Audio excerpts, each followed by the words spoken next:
So, Alex, how you Maybe. doing? Uh, I am. Well, my head says I'm doing great, Hmm. and I'm on task. But it's been a tough week, and I'm starting to chuck up a little bit.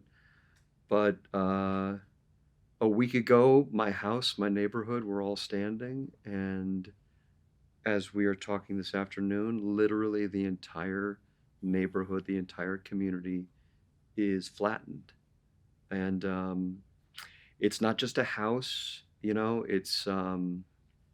I'll tell you this.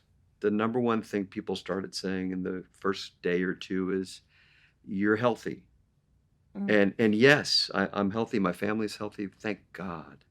And then the second part of it was always, "It's just stuff. You can replace it. You have insurance."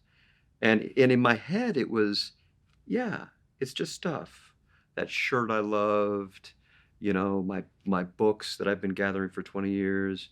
And then what started to kick in a few days ago was, oh, all of my daughter's artwork, or the family photographs that we don't have on the cloud, the journals that I kept for 20 years.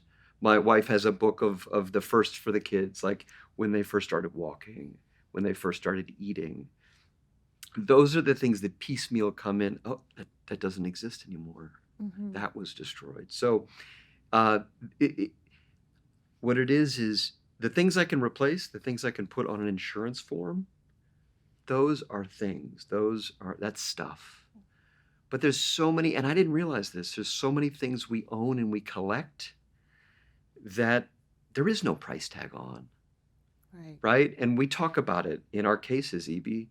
That's the non economic damages, the human losses. With this, it clicked for the first time that there are so many things we can't value that are just, there's no price tag.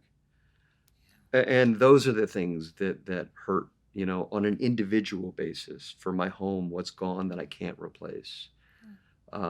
And then there's the loss of a community because structures get destroyed, but usually communities aren't wiped out.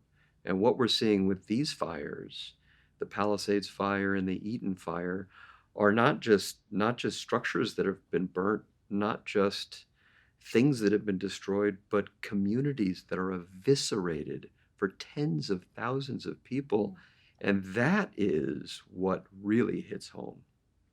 So I lived I lived in the Palisades in the Hmm. village, and my daughter's schools were on two corners, and they would walk to school from my house. It was a very bucolic kind of existence in the middle of Los Angeles, and if both schools are burned down, these kids, everybody's scrambling and trying to figure out what to do.